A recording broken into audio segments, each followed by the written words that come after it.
Hello दोस्तों, आप सभी का मेरे चैनल में स्वागत है। आज की इस कहानी का नाम है सच्ची प्रेम कहानी, emotional love story in Hindi. एक समय की बात है, एक लड़का कहीं बाहर से किसी के घर में शादी होने के कारण शादी में उपस्थित होने के लिए आया था। वह लड़का अपने दोस्त की शादी में जाता है और अपने दोस्त की शादी में शामिल हो जाता है।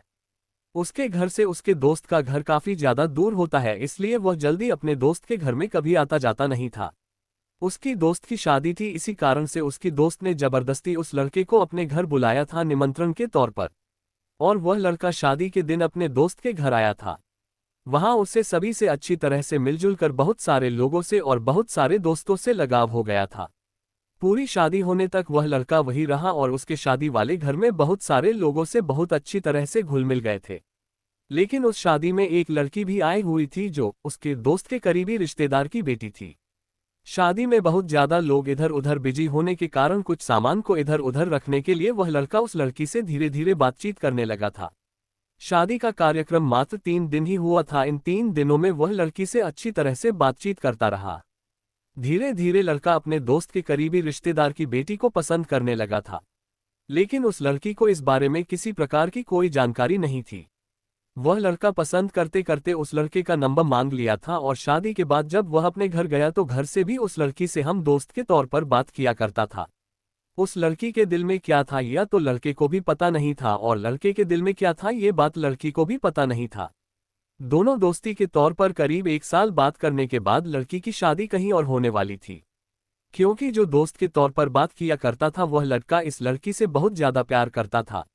लेकिन इस बात की जानकारी कभी भी लड़के ने लड़की को नहीं बताई थी। हालांकि लड़की को भी थोड़ा बहुत उससे लगाव था, लेकिन वह बिल्कुल भी ऐसा नहीं सोच रही थी। जी घर की सोच रहे थे, हम दोनों दोस्त हैं, अगर हम लोग ऐसी बात करेंगे तो वह लड़का हमसे बातचीत नहीं करेगा। एक दिन लड़की जब लड़के को फोन करती है और कहती है कि मेरा शादी होने वाली है और तुम मेरी शादी में जरूर उपस्थित होना, हम दोनों बहुत मजे करेंगे। जैसे आपने अपने दोस्त की शादी में उपस्थित होकर सारा काम किया और सभी को खुश कर दिया था, उसी प्रकार से मेरी शादी में उपस्थित होकर मुझे खुश कर कर विदाई कर देना। इतना सुनने के बाद उस लड़के के आंखों से आंसू निकल जाते हैं, लेकिन जल्दीबाजी में वह कुछ नहीं कह पाता है।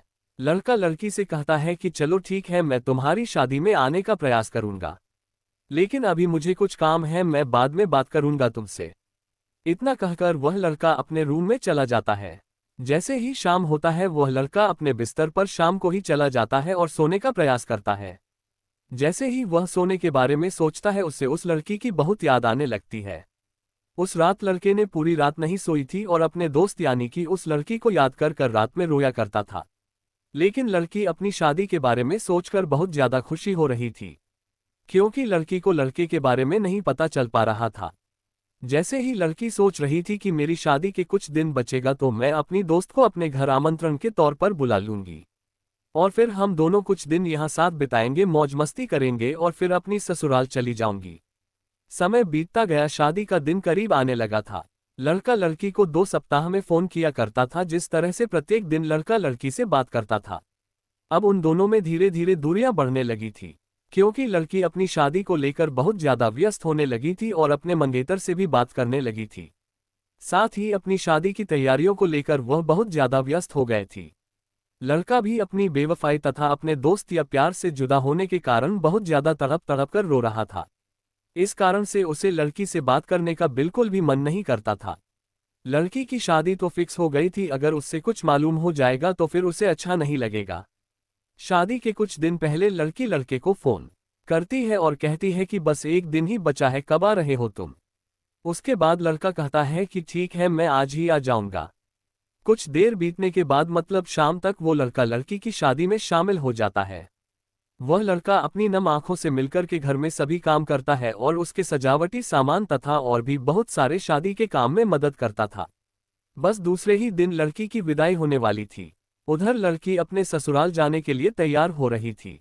एक बार वह लड़का अपने प्यार से बिछड़ने के लिए रोने वाली फीलिंग हो रहे थे। लड़की की विदाई में जितना ज्यादा लड़की नहीं रोई थी, उससे कहीं ज्यादा घर पर आए लड़के के दोस्त ने रोया था, क्योंकि वह लड़का उस लड़की से सच्चा प्यार करता था। लेकिन वह कभी भी उस लड़की को अपने प्यार के बारे में बताने का प्रयास भी नहीं किया था, क्योंकि दोनों का घर बहुत ज्यादा दूर था। इस कारण से वे लोग आपस में कभी मिले भी नहीं थे। ऐसे में वह अपने प्यार का इजहार करने के बारे में कभी सोचा भी नहीं था। लड़का सोच रहा था कि जब सही समय आएगा तो मैं उस लड़की को अपने प्यार के बारे में बता दूंगा और मैं उसी से शादी करूंगा। लेकिन उन्होंने अपने प्यार के इजहार करने में काफी वक्त लगा दिया था।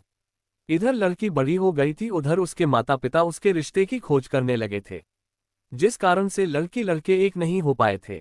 Emotional love story. इस कहानी में सभी प्रेमियों को यही शिक्षा मिलती है कि आप जिससे प्यार करते हैं, जिसके बिना आप नहीं रह सकते हैं, उसको बताने में ही भलाई है। कहीं ऐसा ना हो कि आपके कहने से पहले ही वह किसी और की हो चुकी होगी। आज की ये इमोशनल लव स्टोरी कहानी आपको कैसी लगी, नीचे कमेंट में जरूर बताएं। अगर आपको ये पसंद आए तो इसे लाइक दबाएं, शेयर करें और मेरे इस चैनल को सब्सक्राइब करें। आपका सभी का बहुत बहुत धन्यवाद।